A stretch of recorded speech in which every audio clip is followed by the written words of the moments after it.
Hey, sixth grade. So we're going to talk about another example of ratios. This time we're just going to set up a ratio and create equivalent ratios. All right, so the ratio of apples to oranges is 7 to 8. What is an equivalent ratio of apples to oranges? Okay, with ratios, remember order matters and we need to label. So we are talking about apples to oranges. So I'm going to write apples to oranges. Okay. So since apples came first here, 7 is here first.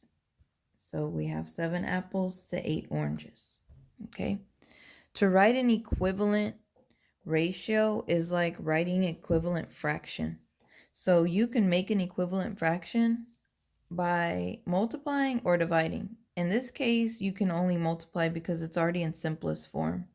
So you could pick any number you want to multiply to make an equivalent fraction. So I'll just start with 2. Whatever you do to the numerator, you have to do to the denominator in order for you to make an equivalent fraction.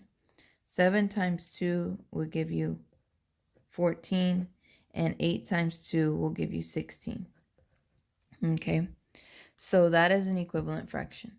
Now I'm going to show you something with the multiplication chart. Let's see. If you look at this multiplication chart here, you can find 7/8 on it.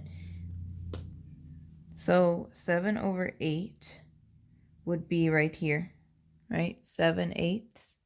And then here is our 14/16. That's an equivalent ratio, equivalent fraction, okay?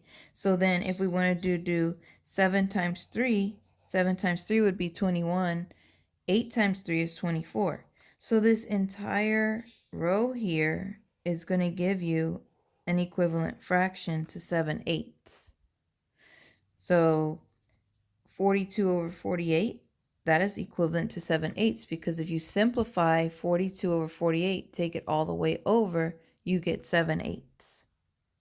You can use the multiplication chart in many ways to help you when you're doing math, and simplifying fractions is one of them. Okay, so if you have any questions, I'm on Google Meets every day. Watch the videos and try your best on the assignments.